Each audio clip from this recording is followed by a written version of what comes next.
Vidyasagar university PG admission বর্তমানে যখন চলছে, তার এখন বর্তমানে ফার্স্ট রাউন্ড সিট অ্যালটমেন্ট বেরিয়েছে। বিস্তারিত এখন আমি আলোচনা করে দিচ্ছি অ্যাডমিশন নিয়ে, আপগ্রেড রাউন্ড নিয়ে, অ্যাডমিশন ফি নিয়ে, রিসিভ নিয়ে, ফি জমা না দিলে কি সিট বাতিল হবে, যাবতীয় গুরুত্বপূর্ণ নোটিশের সহজভাবে ব্যাখ্যা করে দিচ্ছি। চলো তাহলে ভিডিওটা শুরু করা যাক। 1 নম্বর পয়েন্টে বলছে প্রথম রাউন্ডের আসন বরাদ্দের ফলাফল 10/7/2026 অর্থাৎ কালকের ডেটে পোর্টালে প্রকাশ করা হয়েছে। 2 নম্বর পয়েন্টে বলছে এরপর আবেদনকারীকে ফর্ম ফিল আপ আবেদন প্রক্রিয়া চলাকালীন ব্যবহৃত শংসাপত্র ব্যবহার করে তাদের অ্যাকাউন্ট লগ ইন করতে হবে। এই লাইনের সহজ ব্যাখ্যা হচ্ছে এটাই, তোমরা যে বিদ্যাসাগর ইউনিভার্সিটির পোর্টালে গিয়ে তোমাদের একটা আইডি পাসওয়ার্ড দিয়ে যে তোমরা লগ ইন আরও করে আবেদন প্রক্রিয়া যে সম্পন্ন করেছিলে, তোমাদের এখানে সেটাই বলছে আইডি পাসওয়ার্ড দিয়ে লগ ইন করতে। এবারে 3 নম্বরে বলছে আবেদনকারী সিট অ্যালটমেন্ট রেজাল্ট এবং প্রভিশনাল অ্যাডমিশন রাউন্ড 1 বিকল্পে ক্লিক করবেন। এর মাধ্যমে তারা প্রথম রাউন্ডে আসন বরাদ্দের ফলাফল, যেমন কোন প্রতিষ্ঠান বরাদ্দ হয়েছে, কোন কোর্স বরাদ্দ হয়েছে, কোন বিভাগে বরাদ্দ হয়েছে, পছন্দের ক্রমিক নম্বর ইত্যাদি দেখতে পাবেন এবং ভর্তির জন্য এগোতে পারবেন। এর মানে হচ্ছে এটাই, বিদ্যাসাগর ইউনিভার্সিটির ওয়েবসাইটে গিয়ে পিজি সেকশানে গিয়ে লগ ইন করার পরে তোমাদের ওখানে সিট অ্যালটমেন্ট রেজাল্ট এবং প্রভিশনাল অ্যাডমিশন ওখানে ক্লিক করতে হবে। ক্লিক করলে তারপরে দেখাবে কোন প্রতিষ্ঠান তোমরা পেয়েছো, অর্থাৎ তোমরা বেলদা কলেজ না কন্টাই কলেজ না বাজকুল কলেজ না খড়গপুর কলেজ কোনটাতে ফেলেছিলে এবং কোনটাতে তোমাদের সিট পেয়েছো, বা কোন কোন কোর্সে বা তোমরা ইউনিভার্সিটিতেও ফেলেছিলে নাকি, এই সকল কিছু তোমরা দেখতে পাবে এবং কোনটাতে তোমাদের আসন আরও বরাদ্দ হয়েছে, তোমাদের ক্যাটাগরি সকল কিছুই দেখতে পাবে। তোমাদের পছন্দের ক্রম এবং তোমাদের নামটা কত নম্বরে এসছে সকল কিছুই দেখতে পাবে।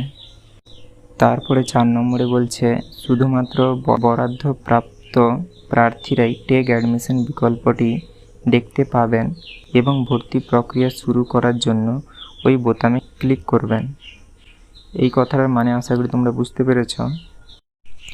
এর মানে হচ্ছে এটাই, তোমরা যারা সব কিছু ঠিকঠাক করে ফর্ম ফিল আপ করেছিলে বা তোমাদের মেরিট লিস্টে নাম এসছে বা ফাইনাল মেরিট লিস্টেও তোমাদের নাম এসছে, তো এখন তোমরা বর্তমানে ভর্তি হতে পারো। তো তোমাদের তাই এখানে টেক অ্যাডমিশন বলে লেখাটা দেখাবে। তো তোমরা কেবল তারাই করতে পারবে যাদের সব কিছু কমপ্লিট আছে বা যাদের নাম মেরিট লিস্টে এসছে। তো এখানে সেটাই মূলত বলছে, যারা ফর্ম ফিল আপ আরও ঠিকঠাক করে করনি বা যা যা ক্রাইটেরিয়া আগে বলেছিল বিদ্যাসাগর ইউনিভার্সিটি সেগুলো সব পূরণ করনি, তাহলে তোমরা এই বিকল্পটা দেখতে পাবে না, অর্থাৎ টেক অ্যাডমিশনের অপশানটা দেখতে পাবে না। তারপরে 5-এ বলছে এরপর আবেদনকারীকে তার ব্যাঙ্ক অ্যাকাউন্টের বিবরণ দিতে হবে, যা নিয়ম অনুযায়ী ফি ফেরতের জন্য প্রয়োজন হতে পারে। এই লাইনটার মানে দুভাগে ভাগ করা যায়। 1, তোমরা যারা এন্ট্রান্স পরীক্ষার জন্য 300 টাকা করে দিয়েছিলে, সেটা তো তোমরা এখন জানো এন্ট্রান্স পরীক্ষাটা হচ্ছে না, তো তাই তোমাদের সেই টাকাটা রিটার্ন দিবে। তো তাই জন্য এই ব্যাঙ্ক অ্যাকাউন্টটা দিলে এইটাতে মূলত ফেরত আসবে 1। আর 2, তোমরা কেউ যদি এখানে অ্যাডমিশন হও, তারপর যদি ক্যান্সেল করে দাও কিংবা পরবর্তীকালে যদি ভর্তি না হও, সেটার জন্য এইটা হতে পারে যে তোমাদের টাকাটা রিফান্ড দিবে। 6 নম্বরে লাল কালারে লেখা আছে, দেখতে পাচ্ছ, আবেদনকারীকে অবশ্যই আপগ্রেডেশন বিকল্পটি হ্যাঁ বা না নির্দিষ্ট করতে হবে। আশা করি তোমরা এটার মানে জানো। এবার দেখো সবথেকে গুরুত্বপূর্ণ পয়েন্ট হচ্ছে এই 6 নম্বরেরটা। তো এটা একটু বোঝানো ভালো করে, আশা করি তোমরা জানো, তাও আমি একটু বলে দিচ্ছি। এর মানে হচ্ছে এটাই, ধরো তোমরা তমলুক কলেজ, বিদ্যাসাগর ইউনিভার্সিটি এবং বেলদা কলেজ, এই দুটো কলেজ এবং একটা ইউনিভার্সিটিতে তোমরা বাংলা নিয়ে ফর্ম ফিল আপ করেছিলে। তো দেখা যাবে তোমরা কেউ ধরো বেলদা কলেজে বর্তমানে বাংলাতে সিট পেয়েছো, এবারে তোমার থাকলো তমলুক কলেজ এবং বিদ্যাসাগর ইউনিভার্সিটি। তো তোমরা যদি এখন আপগ্রেডেশন অপশানটা যদি অফ করে দাও, তাহলে তোমরা বেলদাতেই থেকে যাবে।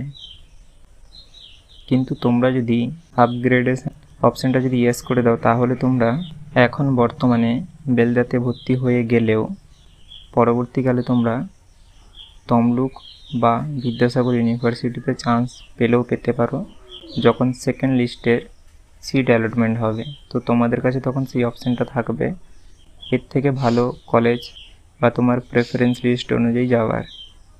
আশা করি তোমরা বুঝতে পেরেছ। এবং ধরো কেউ তোমরা রাষ্ট্রবিজ্ঞানে বিদ্যাসাগর ইউনিভার্সিটি মেরেছিলে, তো এবারে কথা হচ্ছে রাষ্ট্রবিজ্ঞান যেমন পূর্ব এবং পশ্চিম মেদিনীপুরে কোনো নর্মাল কলেজগুলোতেই হয় না এমএ। তাই তোমরা যারা বিদ্যাসাগর ইউনিভার্সিটি মেরেছিলে এবং যারা পেয়ে গেছো, তো তোমাদের আর সেখানে আপগ্রেডেশন অন করার অপশানই পাবে না। কেন? প্রথমেই হচ্ছে তোমরা পেয়েই গেছো, এর মানে কেন কি ওই সাবজেক্টটা কেবল ইউনিভার্সিটিতেই পড়ানো হয়, তো তাই তোমরা পাবে না। এবং তোমরা ওখানে তো অন্য কোনো কলেজ মারার অপশান পাওনি, তো তোমরা বিদ্যাসাগর ইউনিভার্সিটি মেরেছিলে, হয় কেউ পেয়েছো নাহলে কেউ পাওনি, এতটাই। তো তাই তোমাদের আর আপগ্রেডেশনের অপশান দিবে না। বা ধরো তোমরা কেউ বাংলাতে মেরেছিলে যে কন্টাই কলেজ, প্রেফারেন্স 1 দিয়েছিলে, অর্থাৎ পছন্দের তালিকা 1, তুমি যদি পেয়ে যাও তাহলে তোমাকে আর আপগ্রেডেশনের অপশানই দিবে না। আশা করি তোমরা বুঝতে পেরেছো। আপগ্রেডেশন কেবল তাদেরকেই দিবে যারা পছন্দের কলেজ পাওনি। তোমরা যদি ভবিষ্যতে পছন্দের কলেজ পেতে চাও কিংবা ইউনিভার্সিটি পেতে চাও, তাহলে তোমরা আপগ্রেডেশন অপশানটা চালু রাখবে ভর্তির সময়। এবারে 7 নম্বর পয়েন্টে বলছে সংরক্ষণ নিয়ে, অর্থাৎ তোমরা যারা সংরক্ষণের আওতায় ফর্ম ফিল আপ করেছিলে, তো তোমরা একাধিক সিট পেতে পারো। তো এখানে সেটাই বলছে যে তোমরা ভর্তির সময় যে কোনো একটাই সিট বেছে নিতে পারো।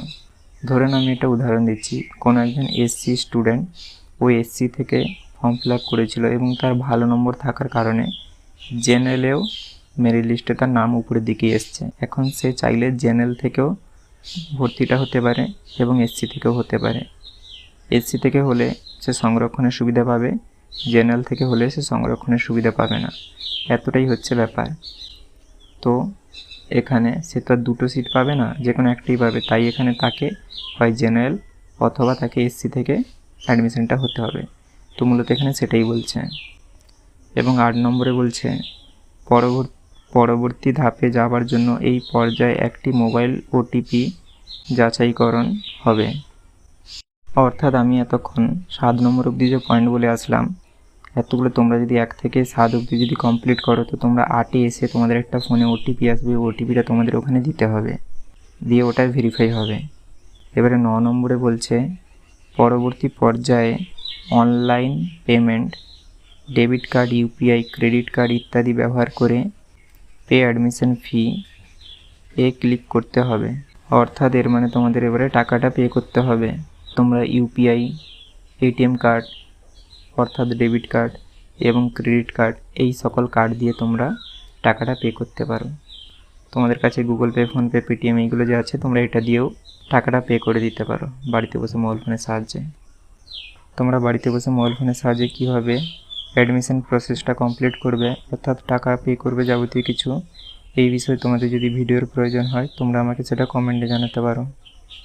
তারপরে 10 নম্বর পয়েন্টে বলছে ভর্তি ফি সফলভাবে জমা দেওয়ার পরে প্রার্থী একটি রসিদ ডাউনলোড করার বিকল্প পাবেন, যা প্রভিশনাল অ্যাডমিশন কাম পেমেন্ট রিসিপ্ট তৈরি করবে। এতে ব্যক্তিগত তথ্য, বরাদ্দকৃত প্রতিষ্ঠান, ভর্তিকৃত কোর্স, আপগ্রেডেশন বিকল্প এবং ফি প্রদানের বিবরণ ইত্যাদি থাকবে। সশরীরে যাচাইকরণের সময় জমা দেওয়ার জন্য রসিদটির ডাউনলোড এবং 2 কপি প্রিন্ট করে নিতে হবে। বুঝতেই পেরেছো এর মানেটা? এর মানে হচ্ছে এটাই, তোমরা যে টাকাটা পে করলে তার একটা রিসিপ্ট বেরিয়ে আসবে যে হ্যাঁ তোমরা টাকাটা পে করেছো, তাতে তোমাদের নাম, ব্যক্তিগত তথ্য, আপগ্রেডেশন অন করেছো না অফ করেছো, তোমাদের শিক্ষা প্রতিষ্ঠান, কোন কোর্স, যাবতীয় কিছু লেখা থাকবে। তো এখানে সেটাই বলছে, এটাকে ডাউনলোড করে নিতে এবং 2 কপি জেরক্স করে রাখতে বা প্রিন্ট করে রাখতে। যখন ফিজিক্যাল ভেরিফিকেশন হবে, যখন তোমরা ইউনিভার্সিটি বা যেই কলেজগুলোতে ভর্তি হয়েছো সেগুলোতে যখন যাবে, তখন তোমাদের থেকে এগুলো চেক করা হবে, তাই জন্য। এবারে 11 নম্বরে বলছে প্রথম রাউন্ডে যে সমস্ত আবেদনকারী আসন পেয়েছেন তাদের আসন নিশ্চিত করার জন্য এবং পরবর্তী রাউন্ডগুলিতে যদি প্রযোজ্য হয় সম্ভাব্য আপগ্রেডেশনের জন্য নির্ধারিত ফি জমা দিয়ে ভর্তি হওয়া বাধ্যতামূলক। যে সমস্ত আবেদনকারী ভর্তি হবেন না তাদের বরাদ্দ এবং ভর্তির প্রার্থীপদ বাতিল করা হবে এবং তারা পরবর্তী রাউন্ডে অংশ নিতে পারবেন না। আশা করি তোমরা এর মানেটা বুঝতে পেরেছ। এর মানেটা হচ্ছে এটাই, তোমাদের যাদের ফার্স্ট রাউন্ডে সিট অ্যালটমেন্ট হয়েছে তোমাদের অবশ্যই এখানে ভর্তিটা হয়ে যেতে হবে বাধ্যতামূলকভাবে। তোমরা যদি এখন বর্তমানে ভর্তি না হও তাহলে তোমরা আর পরবর্তীকালে সুযোগ পাবে না। এখন তোমরা যেখানে তোমাদের সিট বেরিয়েছে কেন তোমরা এখন বর্তমানে সেখানেই ভর্তিটা হয়ে যাও এবং তোমাদের যদি সেটা এখন মনের মতন হয়নি তাহলে আপগ্রেডেশন অপশানটা অন রাখবে, তাহলেই পরবর্তীকালে তোমরা সেই ভালো প্রতিষ্ঠানটা পেতে পারো তোমাদের মনের মতন। কিন্তু এখন তোমরা যারা নানা কারণে ভর্তি হবে না, 6 সেমে ফেল করে যাবে এই ভেবে, কিংবা অন্য কোনো কারণে তোমরা যদি এখন ভর্তি না হও কিংবা মনের মতন কলেজ পেলাম না তাই জন্য এখন যদি ভর্তি না হও তোমরা পরবর্তীকালে ভর্তি আর হতেই পারবে না। তো এখন আমি এটাই বলবো তোমাদের, এখন তোমাদের ভর্তিটা প্রথমে তোমরা হয়ে যাও, তারপরে পরের কথা ভাববে। এবং আমি এই বিষয়ে বিস্তারিত ভিডিও দিয়ে রেখেছি, তোমরা চাইলে দেখে নিতে পারো। এই যে মেরিট লিস্টের যাবতীয় প্রক্রিয়া কবে থেকে কী শুরু হচ্ছে, কবে টাকা পে করতে হবে, যাবতীয় কিছু আমি তাও একবার এখানে বলে দিই।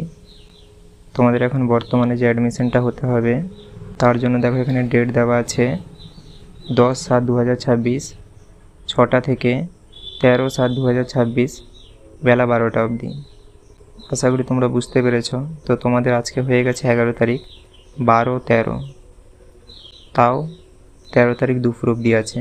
তো তোমরা খুব শীঘ্রই আবেদনটা করে দাও তোমাদের যাদের নামগুলো বেরিয়েছে, অন্যথায় তোমরা পরবর্তীকালে পস্তানো ছাড়া আর কিছুই করতে পারবে না।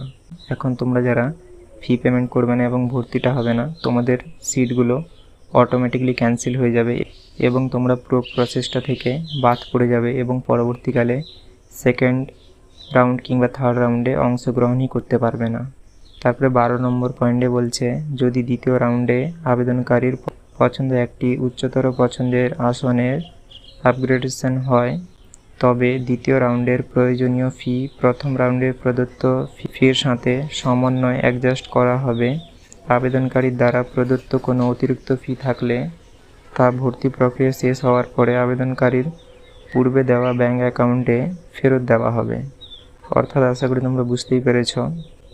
এর মানেটা হচ্ছে এটাই, তোমরা যারা প্রথম পছন্দের কলেজে ভর্তি হয়ে গেছো তাদের জন্য এই পয়েন্টটার কোনো মানে নেই, কিন্তু তোমরা যারা অন্য কোনো 3-4 নম্বরের পছন্দের কলেজ পেয়েছো এবং তোমরা এখন বর্তমানে ভর্তিটা হয়ে যাচ্ছ আপগ্রেডেশনটা অন করে, অর্থাৎ তোমরা তোমাদের পছন্দের তালিকা 1 বা 2-এ তোমরা যদি পরবর্তীকালে চান্স পাও সেটার জন্য তোমরা যদি আপগ্রেডেশনটা অন করো তাহলে পরবর্তীকালে তোমাদের যদি সেকেন্ড রাউন্ড কিংবা থার্ড রাউন্ডে যদি তোমাদের ওখানে নাম চলে আসে তাহলে তোমরা ওখানে ভর্তিটা হবে এবং তোমাদের ওখানে যদি ওখানে কিছু এক্সট্রা টাকা লাগে তো তোমাদেরকেও পে করতে হবে এবং ওখানে যদি টাকাটা কম থাকে এবং তোমরা প্রথমে যদি টাকাটা বেশি করে পে করো তাহলে তোমাদের টাকাটা আবার ফেরতও আসবে ভর্তি প্রক্রিয়াটা শেষ হওয়ার পর। এখানে মূলত এমনটাই বলছে। এবং আমি এবারে দেখিয়ে দিচ্ছি তোমরা এই সব নোটিশ কিংবা তোমাদের যে সিট অ্যালটমেন্ট হয়েছে সেগুলো দেখবে কী করে।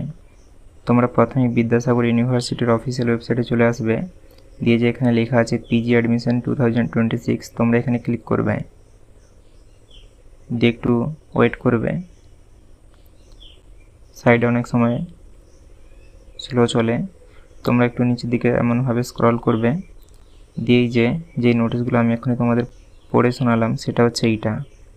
এই যে তোমরা এখানে ক্লিক করলেই তোমাদের সামনে এই নোটিশটা খুলে আসবে যেটা আমি তোমাদের এখনই বললাম, এবং এটারই ইংলিশ ভার্সনটা এখানে আছে, তোমরা চাইলে যে কোনো একটা পড়ে দেখে নিতে পারো, দুটোতেই একই কথা আছে এবং আমি বিস্তারিত তোমাদের বলে দিয়েছি।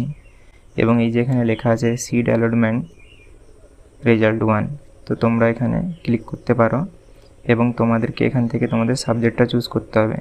যেমন এখানে প্রথমেই লেখা আছে MA ইন বেঙ্গলি, তারপরে আছে MCOM, তারপরে আছে MA MSc economics with data analytics, English, Hindi, history, philosophy Santali version, political science. তো এমনভাবে তোমরা দেখে নিতে পারো, এখানে সকল কিছুই আছে। তো আমি যে কোনো একটা করে দেখিয়ে দিচ্ছি। দেখে নাও এখানে পলিটিক্যাল সায়েন্স লেখা আছে এবং এখানে আমি আবারও ক্লিক করলাম। এবারে দেখে নাও কী লেখা আছে এখানে, Vidyasagar university allotment list for 80% Vidyasagar university quota, course name M in political science, institute name Vidyasagar university. দেখতেই পাচ্ছ তোমরা, এমনভাবে তোমরা তোমাদেরটা দেখে নিতে পারো। দেখে নাও এখানে আইডি দেওয়া আছে এবং এখানে একজনের নাম দেওয়া আছে এবং তার ক্যাটাগরি যাবতীয় কিছু দেখাচ্ছে এখানে। এবং এই দেখে নাও দ্বিতীয়তে এমনভাবে আছে, তোমরা এমনভাবে দেখে নিতে পারো। আমি আরও একটা করে দেখিয়ে দিচ্ছি তোমাদের। বাংলাতে ক্লিক করলাম। এবার দেখে নাও বাংলা তোমরা জানো প্রত্যেকটা কলেজেই আছে। যেমন দেখো প্রথমে দেখাচ্ছে ইউনিভার্সিটি, তারপরে দেখাচ্ছে ইউনিভার্সিটির যার একটা কোর্স আছে সেখানটায়, তারপরে দেখাচ্ছে বাজকুল, বেলদা, এগরা, গড়বেতা, ঘাটাল, ঝাড়গ্রাম, খড়গপুর এমনভাবে আছে। তো ধরে নাও বাজকুলে ক্লিক করলাম। এবার এইটা হচ্ছে বাজকুল কলেজের লিস্ট এবং এটা হচ্ছে বিদ্যাসাগরের লিস্ট। তো তোমরা এমনভাবে দেখে নিতে পারো। আশা করি তোমরা সকল কিছু বুঝতে পেরেছো। তাও যদি তোমাদের কোথাও কিছু বুঝতে অসুবিধা হয় তোমরা আমাকে সেটা কমেন্টে জানাতে পারো। ভিডিওটা তোমাদের যদি ভালো লেগে থাকে তাহলে লাইক এবং সাবস্ক্রাইব করতে ভুলবে না। এবং তোমরা যারা ভিডিওটা ফেসবুক থেকে দেখছো তোমরা পেজটাকে লাইক এবং ফলো করতে ভুলবে না।